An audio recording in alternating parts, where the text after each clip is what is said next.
There's something out there in them woods. It kills more hikers than anything else. You can't run from it.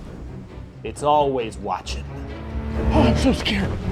Oh, I'm so scared right now. And there's no escape. That's right. I'm talking about the sun. Don't you dare stop watching this video. I know that maybe you wanted something a little...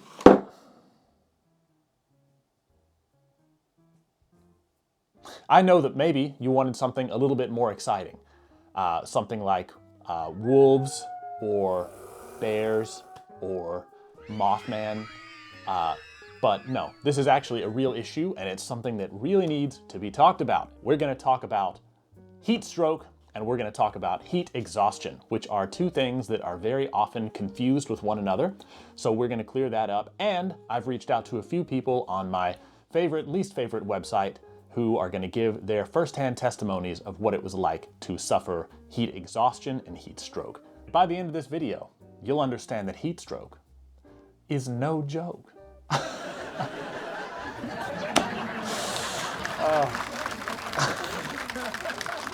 The World Meteorological Organization says that extreme heat has the highest mortality rate of any extreme weather. And the crazy thing is that we're just now discovering that many heat-related deaths aren't even being reported as heat-related deaths. So the number may be much higher than it actually is. So let's talk about the actual difference between heat exhaustion and heat stroke. So heat exhaustion, that's the beginning phase. And heat stroke is what heat exhaustion is going to turn into over time. Less time than you might think. So heat exhaustion is caused by the raising of a person's body temperature from either environmental conditions or by exertion. Common signs and symptoms of heat exhaustion include skin tingling, nausea, dizziness, irritability, headache, fatigue, vomiting, high body temperature, and excessive sweating. Heat exhaustion will set in quickly, as you'll hear in a minute, and it turns into heat stroke, which is real bad. Heat stroke is a severe illness that results in a body temperature greater than 104 degrees Fahrenheit. Heat stroke is a life-threatening condition due to the potential for multiple organ dysfunction, with typical complications including seizures, rhabdomyolysis, or kidney failure. For those of you who don't know, rhabdomyolysis is when your muscles start to break down and bits of your muscle go into your bloodstream, which is very, very bad because your bloodstream is not built to handle anything but blood. The early symptoms of a heat stroke include sudden behavioral changes, confusion, delirium, dizziness, weakness, agitation, combativeness, slurred speech, nausea, or vomiting. So if you or somebody you see out there on the trail begins to get affected with heat exhaustion or heat stroke, your goal immediately is to get that person cooled down. That's through finding shade, removing unnecessary clothing, giving them sips of water, maybe taking a cool towel or something like this, getting it wet and then dabbing it on their body. You want to get that body temperature down as soon as possible. The ultimate goal is to get them or yourself to a hospital as quickly as possible, but you need to make sure that that person is cooling down in the process. It's getting hotter, unfortunately. That's just, nobody's doing anything about it. It is 7:20. There have been a lot of heat-related deaths this year, which is why I really wanted to talk about this. So this is something that I really want to get through your head, and that's that this can happen to you. There have been so many times when we've toughed it out and we've said, whatever, we can keep hiking. We're sweaty, we're gross, doesn't matter. And then we keep on trucking and we've been fine this whole time, right? Well, yeah, but eventually something could happen. And so you need to take precautions when you're out there. And good precautions include making sure that you have a sun shirt or otherwise at least good covering. You might think, oh, it's gonna be hot. I wanna wear as little clothing as possible. But that sun, those UV rays beating down on you can heat you up so fast. So I'd recommend having a good, thin, long sleeve hiking shirt, maybe a good wide brimmed hat. You also wanna bring a lot more water than you think you might need. And at the end of the day, if you don't use all of it, then at least you got a good leg workout while you were out there lugging 40 pounds of water up a mountain. Okay, story time.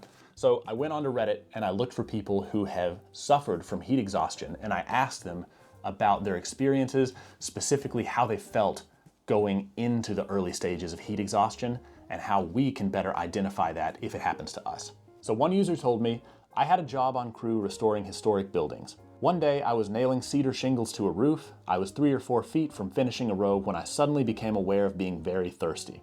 I thought to myself, I'll nail down these next few shingles, then I'll go down for a rest and some water. Finishing that row was less than a minute of easy work, and it was a mistake. As soon as I started down the ladder, I felt ill and dizzy, and by the time I reached the bottom, I was pale, clammy, and shaking. Someone helped me. They'd seen heat exhaustion before and did all the right things, having me rest, lying down in a shady place, loosening clothes, and making sure that I kept taking sips of water and Gatorade. I threw up once. I learned that if I ever became suddenly aware of thirst like that, I'm already in trouble. Someone else told me, I had just finished hiking Camelback Mountain on a day it was over 100. I usually hiked it every weekend, riding my bike 3 miles to and from, so I was used to it. But this day, I was really struggling to ride my bike home after my hike. There's a very small hill I had to get up, and for some reason, I just couldn't do it. I started feeling really weak and dizzy. I felt so bad I laid my bicycle down on the sidewalk in the full sun and laid down beside it. I was imagining crawling up to one of these fancy houses in Paradise Valley and knocking on the door for help when a guy in a truck drove by and saw me. He put me in the front seat and my bicycle in the back. He put the air on full blast and drove me home. I don't know what would have happened if he didn't come along to help. Okay. We talked a little bit about cognitive decline and how you just get a little bit wobbly. Maybe you're not making the best decisions. This guy knew he was hot. He knew he was thirsty, and he laid down on the hot concrete sidewalk in 100-degree weather. He was cooking like an egg.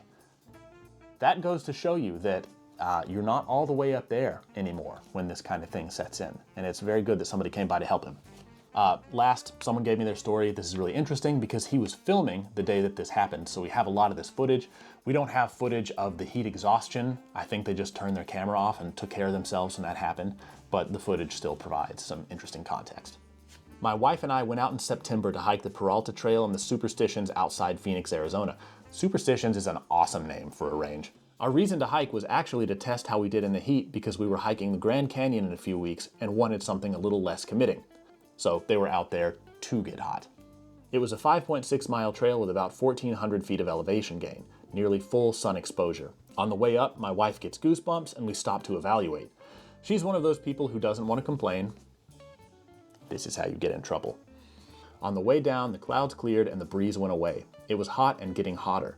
We didn't really have a choice, so we just kept going, trying to get to the car as fast as possible. About 100 yards from the car, she started dry heaving. Because she's sick, she wasn't able to drink any water. There's no shade and no way to cool down. Thank God we were close to the parking lot, or she probably wouldn't have been able to make it on her own.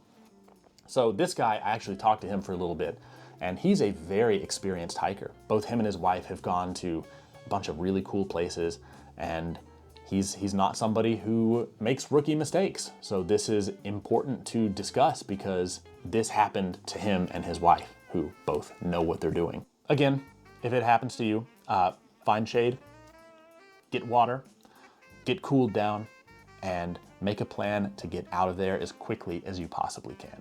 Okay, that was my video. I'll catch you all later, and thank you for watching.